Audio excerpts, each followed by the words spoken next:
की और आज सूरत में कई जगह के ऊपर कई लोगों से हमने बातचीत की और मकसद यही है कि अब एमआईएम पार्टी जो है वो पूरी ताकत के साथ गुजरात में उतरने वाली है। हम शुरुआत जो है वो आने वाले जो नगर निगम के चुनाव है, चाहे वो महानगर पालिका का चुनाव हो, नगर परिषद का चुनाव हो, ये तमाम चुनाव के अंदर एमआईएम पार्टी इलेक्शन लड़ेगी।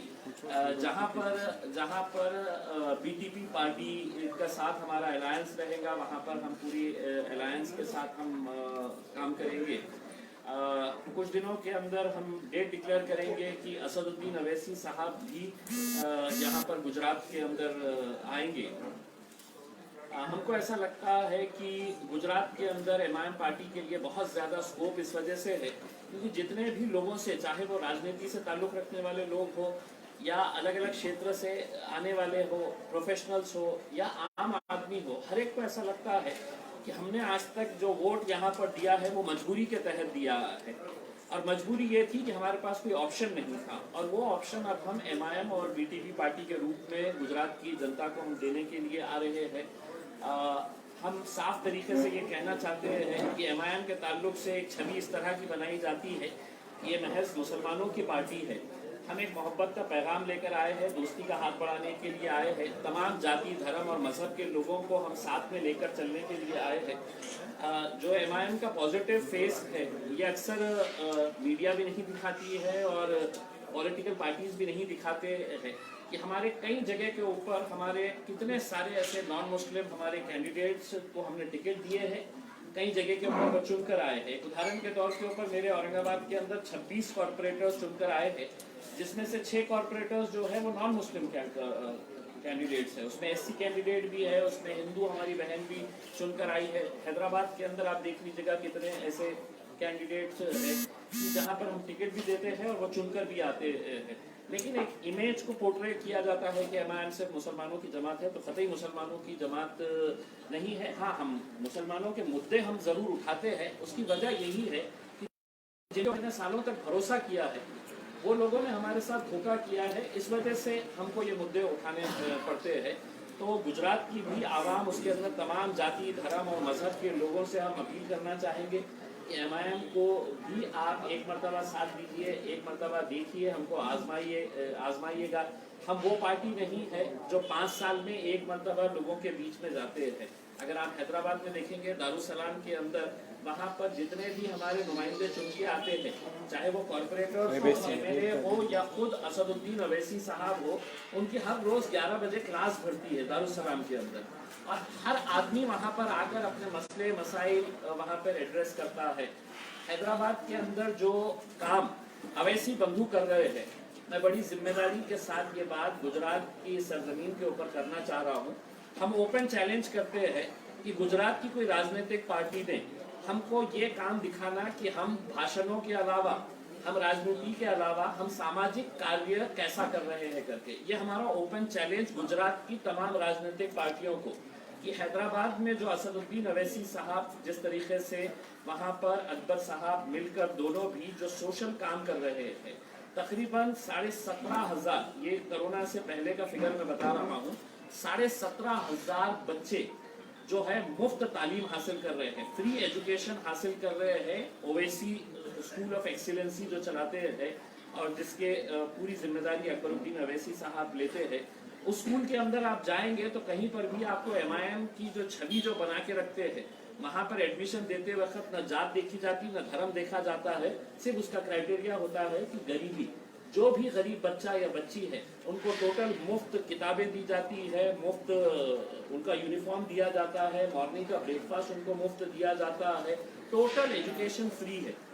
ये किसी ने भी बता देना कि हम गुजरात के अंदर हमारी एक पार्टी है जो हम ये काम कर रहे हैं, या 2 जो हॉस्पिटल चलाए जा रहे हैं, कई 100 बेड के वो हॉस्पिटल्स है, 10 रुपए का कार्ड बनाया जाता है और कोई भी बना सकता है। तो 10 रुपए के कार्ड के अंदर 3 महीने की वैलिडिटी के हिसाब से वो 10 रुपए के अंदर जितना भी अपना इलाज करवा सकता है। तो एमआईएम पार्टी सिर्फ एक राजनीतिक तौर के ऊपर लोग नहीं देखते हैं, वरना असदुद्दीन अवैसी साहब या उनके वालिद साहब लगातार हैदराबाद से जब जीत कर आते हैं तो कई सारे नॉन मुस्लिम लोग जो है वो उनको उनके काम की वजह से वहाँ पर चुनकर देते हैं।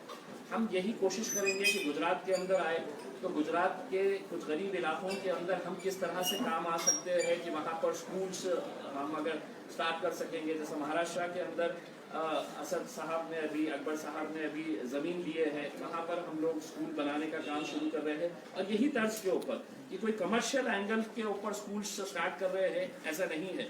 कमर्शियल के ऊपर तो बहुत सारे लोग करते हैं, लेकिन टोटल फ्री एजुकेशन का कंसेप्ट हम जैसा हैदराबाद में था उसको दूसरी जगहों के ऊपर भी, जैसा अब हम बिहार के अंदर इलेक्शन जीते थे तो हमने गुजरात के, बिहार के हमारे कैंडिडेट से हमने ये वादा लिया था कि आप चुनकर आने के बाद वहाँ पर अपने अपने इलाकों के अंदर फ्री हॉस्पिटल्स एस्टैब्लिश करेंगे करके। और हमको यकीन है कि आने वाले कुछ महीनों के अंदर ही वहाँ पर फ्री हॉस्पिटल्स हम एस्टैब्लिश करेंगे। तो आप लोगों से यही उम्मीद है कि आप लोग भी हमारा साथ दीजिएगा और हमें भी गुजरात के अंदर आने का, आप लोगों का एक हमने सुना है कि कुछ दिन तो गुजारिए गुजरात में, तो हम अवैसी साहब को यहाँ पर लेके आ रहे हैं, कुछ दिन तो गुजारिए यहाँ पर गुजरात में।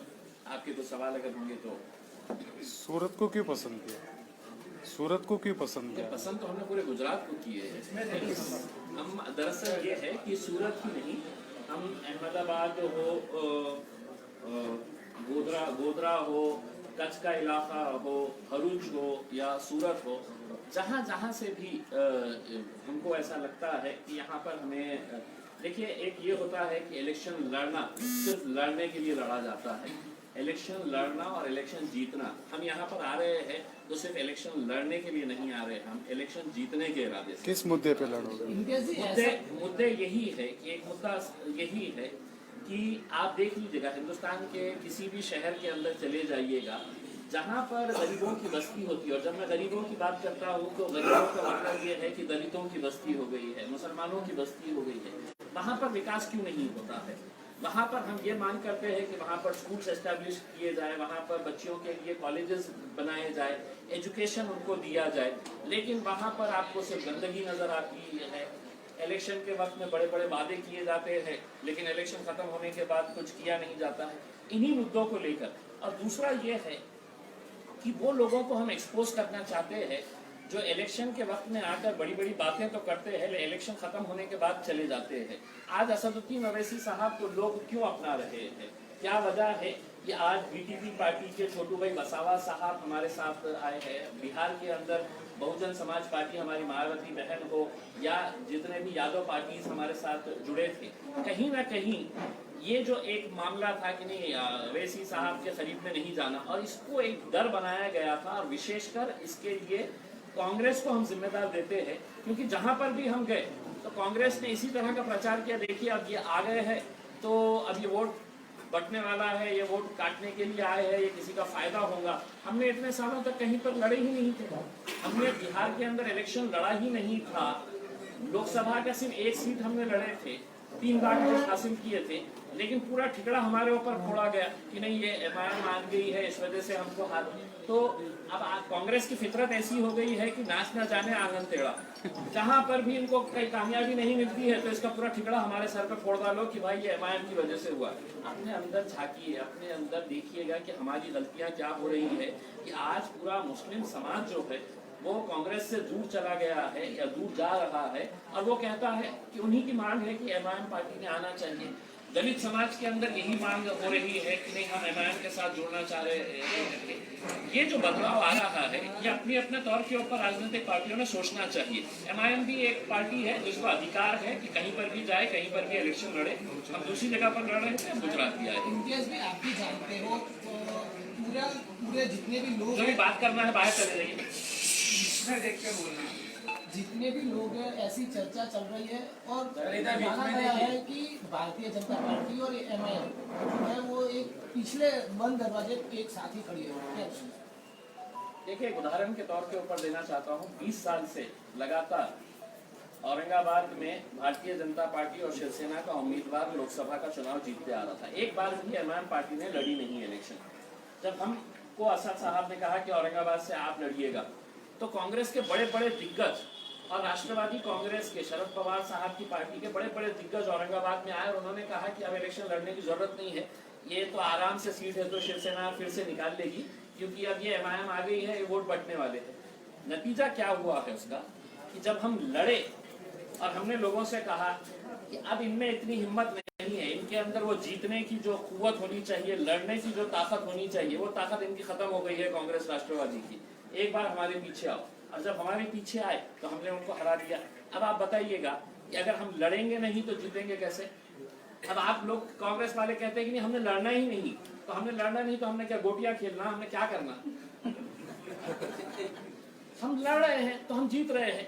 अब किसका फायदा हो रहा है, किसका नुकसान हो रहा है? पार्टी कब से है? 50 सालों से है। हमने लड़े हैं क्या कभी? गुजरात में आए हैं क्या कभी? लेकिन गुजरात के अंदर कौन जीत के आ रहा है? भाजपा भी जीत के आ रही है ना। अब हम आए हैं मैदान में और कांग्रेस वालों को ये दिखाने के लिए आए हैं अब तुम्हारी जो ताकत है वो पूरी तरह से खत्म हो गई है, तुम्हारे में लड़ने की कुव्वत ही नहीं है। अब हम तुमको बताएंगे कि तुमको भी हराया कैसा जाता है और भारतीय जनता पार्टी को भी हराया कैसा जाता है। इम्तियाज जलील जी, मेरा एक प्रश्न है। मेरा नाम शरफ खान है। मेरा प्रश्न आपसे ये है कि आपने कहा छोटू भाई ओसामा के साथ यूपी की जो पार्टी है, एक अलायंस आपका यहाँ पर गुजरात में स्थापित हुआ है, जो एक अलायंस आपका बिहार में भी हुआ, क्या पश्चिम बंगाल में ममता बनर्जी के साथ आपका अलायंस स्थापित होगा? असद अवैसी साहब अभी गए हुए हैं। देखिए, एक बात आपने समझ लेना चाहिए कि अब राजनीतिक पार्टियां जो है वो एमआईएम पार्टी को बहुत हल्के में नहीं ले रही है। जैसा ये था कि बिहार में जब हम गए तो सबने यही कहा, मीडिया के ऊपर स्टोरी चलाई गई कि अब ये बिहार के अंदर भी आ गए। बिहार में 250 सीटों में से अगर 20 सीटें भी जहाँ पर हम ताकत रखते हैं वहाँ पर अगर हम नहीं लड़ेंगे तो फिर हमने क्या करेंगे? हमने लड़े, तब हमको जाकर वहाँ पर कामयाबी मिली। 70 सीटें कांग्रेस ने लड़ी, कितने जीती आप भी अच्छी तरह से जानते हैं। अब पश्चिम बंगाल के अंदर अगर ममता बनर्जी को ये लगता है कि एमआईएम की कुछ तो भी ताकत है और हम कुछ है बोलकर आज अपने भाषणों के अंदर ममता बनर्जी कहती है, किसी का डर जब होता है कि भाई ये ताकतवर प्लेयर हमारे पास आ रहा है तो आप उसकी दखल लेते हैं। ममता बनर्जी का आप भाषण सुन लीजिएगा, प्रेस कॉन्फ्रेंस सुन लीजिएगा कि ये क्यों आ रहे हैं, ये आ गए तो ऐसा हो जाएगा वैसा हो जाएगा। आपको अगर लगता है कि अगर आपका एक वोट बैंक अगर दूर जा रहा है तो आपने ये बात करना चाहिए, सोचना चाहिए। अगर बीटीपी यहाँ पर अलायंस कर सकता है, मायावती अगर हमारे साथ है तो बिहार के अंदर अलायंस कर सकती है, तो ममता बनर्जी को किसने रोका है? लेकिन ये है कि ये राजनीतिक पार्टियों ने ये समझ लिया है कि मुसलमान वोट हमारी जागीर है और इसको कोई हाथ नहीं लगाना करके, ये तो हमारी जागीर है करके इसमें असद अवैसी इसमें से हिस्सा कैसा ले रहा है? तो ये जो सोच है, ये सोच है तो इनको बदलनी चाहिए। उसमें हम सिर्फ मुसलमानों के वोट ले रहे हैं ऐसा नहीं है, बहुत सारे नॉन मुस्लिम वोट भी हमारे साथ जुड़ रहे हैं। ये चीज लोगों को खतरा रही है कि अब ये ऐसा कैसा ये बदलाव आ रहा है। बनर्जी ने भी ऐसा निवेदन किया है कि ओवैसी साहब जो है वो भाजपा के ही एजेंट है, भाजपा के लिए कार्य करते हैं। इलेक्शन आ रहा है ना, ममता जी को समझ में आ जाएगा तो हम किसका एजेंट है करते हैं। अब अगर हम हमारा एजेंडा, हमारी पॉलिटिकल पार्टी, अगर आप ये कहेंगे कि नहीं अवैसी साहब ने जहां पर भी इलेक्शन लड़ रहे हैं वहां के जो राज्य के हेड है उनसे जाके इजाजत लेके आए। अब हम गुजरात में आ रहे हैं तो हम मोदी साहब के पास जाएंगे और पूछेंगे मोदी जी हम लड़ना के इलेक्शन करें। हम बिहार में जा रहे हैं तो हमने वहां पे जाके तो लालू प्रसाद से इजाजत लेना कि साहब हमने लड़ना क्या। पश्चिम बंगाल में जा रहे हैं तो ममता बनर्जी से हमने लिखित में लेना क्या कि ममता जी हमने इलेक्शन लड़ना क्या करके। हमारी राजनीतिक पार्टी है, हमारा एजेंडा हम तय करेंगे, कहाँ जाना है, कहाँ लड़ना है, कितने सीटें। और ये जो सवाल है, अब ये सवाल ना तो लोगों को हजम होता है कि भाई इन्हों गए तो इनका नुकसान होता है, इसका फायदा होता है। हमने 70 सालों तक अहले गैरों के फायदे के बारे में सोचा, वो हमारे फायदे के बारे में बात कर रहे हैं, बस खुली बात है। तो आप जिस विस्तार में रह रहे हैं उन्हीं शहर का नाम औरंगाबाद से बदल के सुंदरजीनगर करने की मांग है, उसमें अभी तक ये मामला नहीं सुलझा। अब दूसरी जगह भी जाने की बात करें तो अपनी जगह का मामला नहीं सुलझा। नहीं सुलझा क्या है उसका? हम तो औरंगाबाद में पैदा हुए हैं और हम इंशाल्लाह औरंगाबाद में ही मरेंगे। तो नाम अब ये है कि जिनके पास कुछ दिखाने के लिए नहीं रहता है, अब ये शिवसेना भारतीय जनता पार्टी पिछले 30 सालों से औरंगाबाद महानगर पालिका में इनकी सत्ता है। इलेक्शन जब भी आया, चाहे वो लोकसभा का इलेक्शन आए, चाहे वो विधानसभा का आए या महानगर पालिका का इलेक्शन आए, इलेक्शन आया कि छत्रपति शिवाजी महाराज की जय, संभाजी महाराज के नाम के ऊपर शहर का नाम रख दो। वहां के लोग बोल रहे हैं साहब पानी का क्या होगा, पानी 8-8 दिन क्यों आ रहा है, 30 साल से आप सत्ता में बैठे हुए हैं, साहब मेरे घर की सड़क क्यों नहीं बनाई गई है। तो बोले नहीं सड़क पानी ये वो सब आप बात मत करो, हम है तो शहर का नाम बदलने वाले हैं। हमारा ये कहना है कि इस मुल्क के अंदर जहाँ जहाँ भी इस तरह की हरकतें जो हो रही है वो सिर्फ मन भटकाने के लिए ये एक षड्यंत्र रचा जाता है कि मन भटका दो लोगों को, है तो बहकावे में लेके आ जाओ। हिंदुस्तान के अंदर रहने वाले जितने भी लोग हैं वो बड़े भावनिक होते हैं, अरे संभाजी महाराज के नाम का विरोध हो रहा है। नहीं, हम साफ तरीके से बताना चाहते हैं कि इस मुल्क के अंदर जितने भी बड़े बड़े नेशनल हीरोज हैं, चाहे वो बाबा साहब अम्बेडकर हो, छत्रपति शिवाजी महाराज हो, संभाजी महाराज हो, हम इनका पूरा आदर करते हैं, गर्व है हमें इन लोगों के ऊपर। लेकिन ये राजनीतिक पार्टियां जो इतने बड़े बड़े नेशनल हीरोज को सड़कों का नाम दे दो, शहर का नाम दे दो, छोटा कर दे रहे हैं। और इसलिए कर रहे हैं कि इनको दिखाने के लिए इलेक्शन में कुछ नहीं है कि जब लोग जाएंगे और आपसे पूछेंगे कि साहब मेरे पास सड़क क्यों नहीं बन रही है, मेरे पास गंदगी क्यों पड़ी रहती है, मेरे पास कचरे का ढिगार क्यों पड़ा रहता है, तो बोलेंगे कि नहीं अब ये मुद्दा नहीं। अब मुद्दा जो है वो आप 30 साल से है ना, आप 30 साल से अगर महानगर पालिका के अंदर रहने के बाद भी अगर ये सब सुविधाएं नहीं दिए और फिर जब इलेक्शन आया, आप रिकॉर्ड निकाल के देख लीजिएगा। मैं आपको एक रिक्वेस्ट करूंगा पत्रकारों को कि इससे 5 साल पहले का मुद्दा संभाजी नगर, असेंबली का इलेक्शन आया संभाजी नगर, लोकसभा का, तो ये सिर्फ भटकाने के लिए। लेकिन अब लोग बहुत होशियार, क्योंकि सोशल मीडिया के दौर में हम सब रह रहे थे, अब यंगस्टर बहुत होशियार हो गया है, वो इन बातों के अंदर नहीं आने वाला। सर एक प्रश्न है, ओवैसी साहब जब भी बोलते हैं किसी भी पक्ष के बारे में कि वो हिंदुत्व का कार्ड लेके लड़ रहे हैं चुनाव, तो आप क्या गुजरात में मुस्लिम कार्ड लेके लड़ेंगे? सर मैंने तो आपको पहले ही साफ कह दिया है, मेरा रिकॉर्ड हो गया है, कैमरे के अंदर भी दर्ज हो गया है मैंने क्या कहा है करके। हम कहीं पर भी ये नहीं कह रहे। हम तो, मैंने आपको पहले ही कहा कि हम मोहब्बत का पैगाम लेकर, हम जाति धर्म मजहब से ऊपर उठकर ये इलेक्शन जो है ये लोगों के मसलों के ऊपर खड़ा किया जाता है इसके अंदर। हाँ, ये सही बात है कि आपको लगता है कि असदुद्दीन अवैसी साहब आ रहे हैं तो ये मुसलमानों के नेता, मुसलमान उनको पसंद करते हैं, उनसे मोहब्बत करते हैं, इसलिए पसंद करते हैं कि उनको जगह यहाँ पर गुजरात में मिलती ही नहीं, हम यहाँ पर आते ही नहीं। अगर जिन लोगों ने जिनके ऊपर भरोसा किया था, जिन पार्टियों के ऊपर, अगर वो उनके साथ इंसाफ करती तो हमारे को जगह ही नहीं थी यहाँ पर आने के लिए। लोग खुद कहते हैं आप क्यों आए हैं यहाँ पर तो हमारी नुमाइंदगी है, तो ये साहब कर रहे हैं, वो साहब कर रहे हैं। सर अब इसका एक प्रश्न है, बेटा प्रश्न है, अभी आपने बताया कि आपका मुद्दा अलग है, मुस्लिम कार्ड नहीं है, बराबर, तो ये 370 की जो कलम है उसका विरोध ओवैसी साहब क्यों कर रहे थे? क्या आप मानते हैं वो गलत है या सही है? बिल्कुल 100% हम ये मान रहे थे कि हमने विरोध किया था और आज भी हम इस बात का विरोध कर रहे हैं।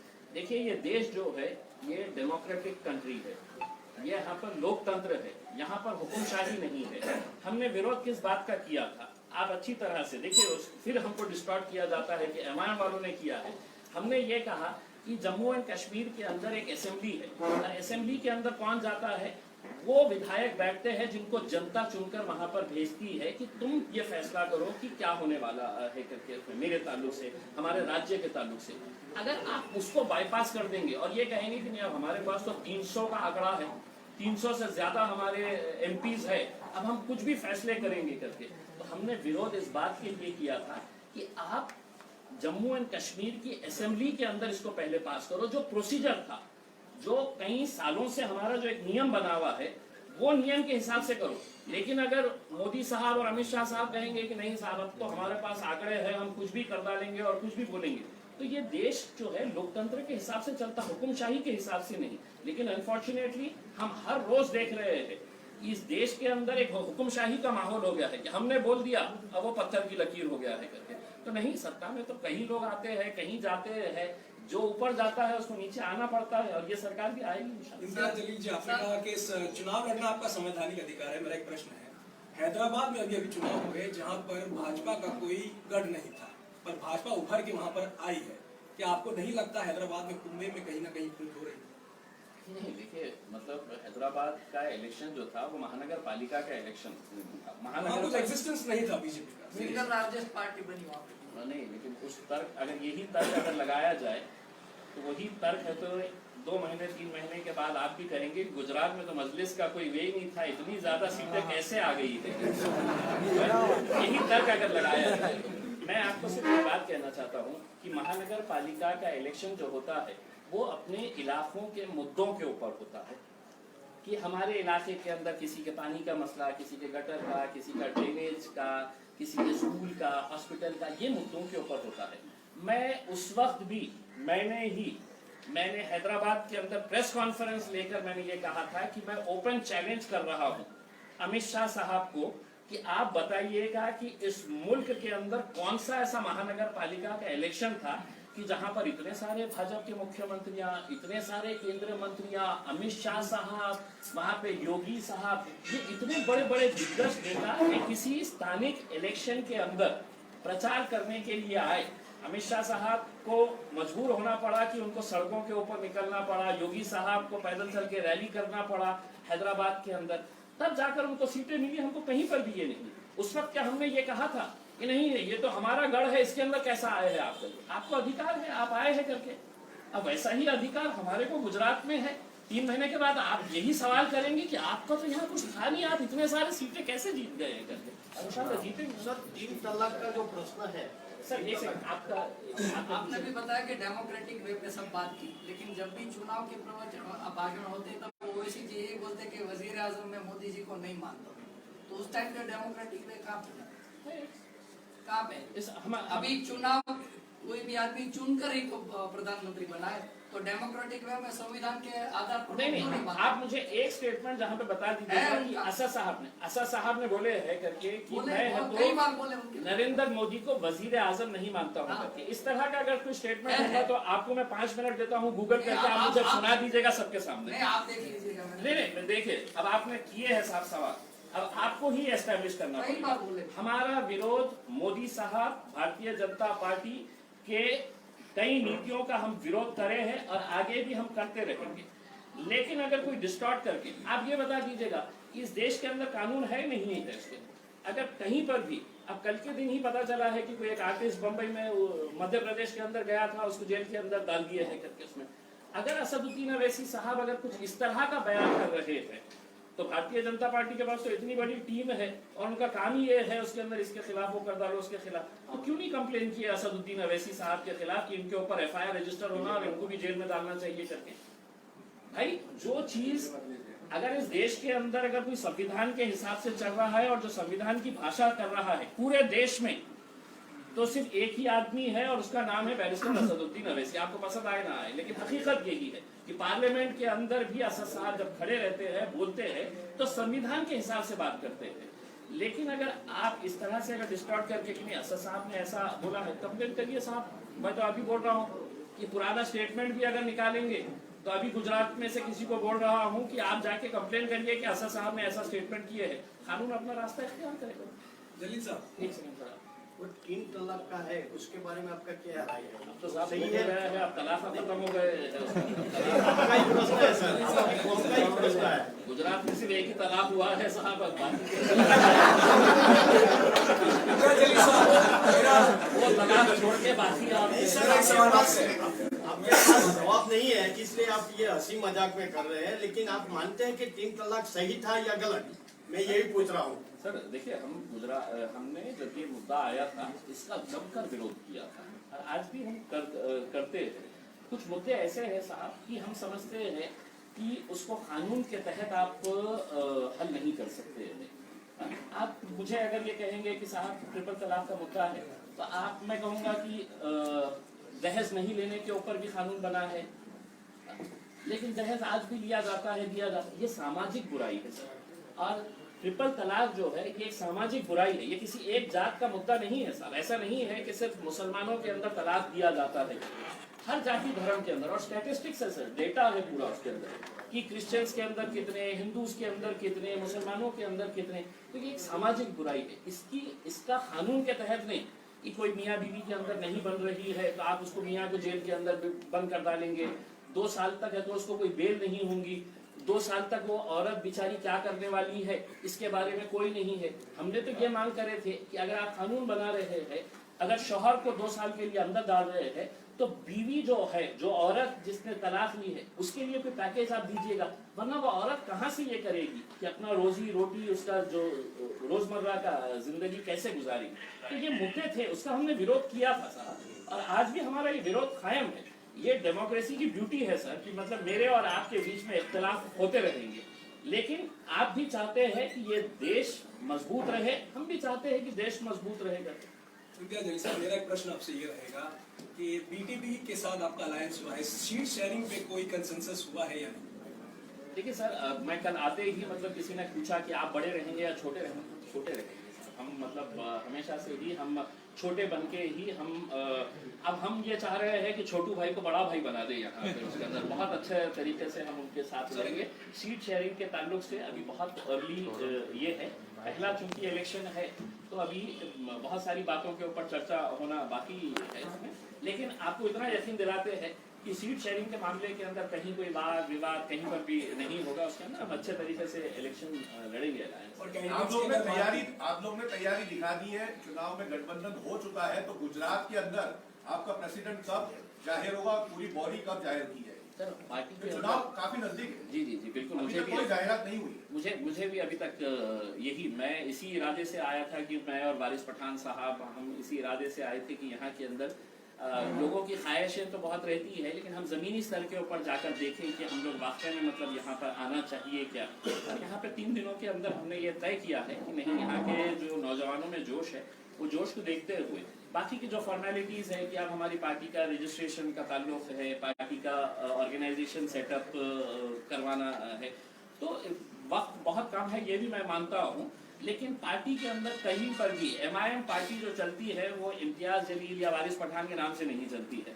हमारी पार्टी का एक ही अध्यक्ष है पूरे नेशनल लेवल के ऊपर और उनका नाम है बैरिस्टर असदुद्दीन। वो कब आएंगे? बाकी सब वो कब आएंगे? बहुत जल्द आएंगे साहब। अभी तो मतलब हम जाते ही सबसे पहले उनको यही बोलने वाले हैं कि साहब बाकी पूरे प्रोग्राम्स कैंसिल करिए, कुछ दिन में गुजारेंगे।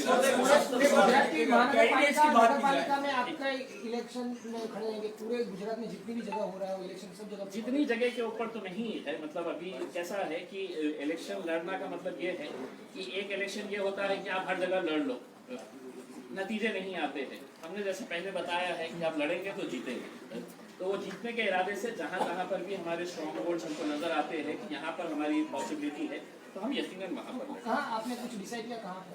अभी तो मतलब उसका एनालिसिस चल रहा है। हमारी एक सर्वे टीम है तो गुजरात में आई हुई है, वो सर्वे टीम अपने लेवल के ऊपर कर रही है, खामोशी के अंदर असेसमेंट उसका चालू है। अब कहाँ कहाँ पे लड़ना चाहिए वो सर्वे टीम अपनी रिपोर्ट पेश करेगी और उसके बाद उम्मीदवारों की अगर मैं बात करूं कैंडिडेट्स की, आप खुद एक पत्रकार रह चुके हैं, वारिस पठान साहब एडवोकेट हैं, असदुद्दीन ओवैसी साहब बैरिस्टर हैं, तो क्या जो उम्मीदवार होंगे मैं ये मानता चलूं कि AIMIM will make it sure कि उनका कोई क्रिमिनल बैकग्राउंड नहीं होगा? नहीं, अगर मतलब मेरे हिसाब से तो ये तो पूरे भारतीय जनता पार्टी में चलेंगे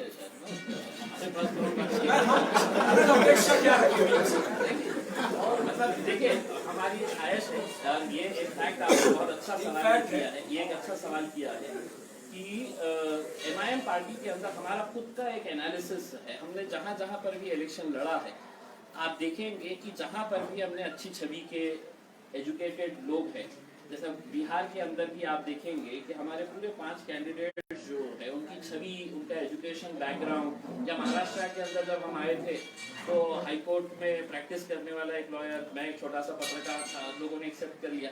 तो ये हमारा कोशिश रहेगी कि अच्छे लोगों को हम साथ में, अच्छे लोगों को हम साथ में जोड़े। और एक बार फिर से आपके सवाल को दोहराते हुए, दूसरी जाति धर्म मजहब के जितने भी लोग हैं वो लोग बिल्कुल ना समझे कि एमआईएम पार्टी है ये हमको टिकट देगी क्या, हम इनके पार्टी के ऊपर से अगर वो आएंगे तो बिल्कुल सर आंखों पर उनको भी बिठाया जाएगा और उनको भी साथ में लेकर चला। सर एक लास्ट सवाल है, आपको भी पता होगा कि गुजरात में जब से आज़ादी मिली है तब से कोई तीसरा पक्ष इधर आया ही नहीं है, तो क्या आपको लगता है कि आपकी पार्टी गुजरात सरकार लेगी? सर ये एक म्यूजिकल चेयर बोल के एक गेम होता है कि जहाँ पर कुर्सियाँ रखी जाती है और उसके अतराफ में ऐसा घूमना पड़ता है। म्यूजिक जैसी खत्म होती है तो कुर्सी पे जाके बैठना पड़ता है। तो पिछले 70 सालों से ये म्यूजिकल चेयर के अंदर है तो 2 ही खिलाड़ी थे, एक बार भाजपा बैठ जाती थी जाके, एक बार कांग्रेस जाके बैठ जाती थी, तीसरे को धक्का मार के है तो निकाल देते थे। अब हमको इतना तजुर्बा आ गया है कि अब हम दोनों हाथ से धक्का देके वो कुर्सी पे कैसा बैठा जाता है ये हमको समझ में आम आदमी पार्टी के मैदान में, आम आदमी पार्टी के मैदान। आइए डेमोक्रेसी के लिए बहुत अच्छी बात है, जितनी राजनीतिक पार्टियां आएंगी उतने अच्छे लोगों को मौका मिलेगा और जितने भी लोग आएंगे हम बिल्कुल उसका स्वागत करेंगे। बहुत चलिए, thank you very much sir, thank you, धन्यवाद बहुत बहुत। आप लोगों से इसी तरह सपोर्ट रहेगा सर और आप लोग भी हमारे साथ लेके ये उम्मीद करते हैं। Thank you very much sir, short में बाइट आप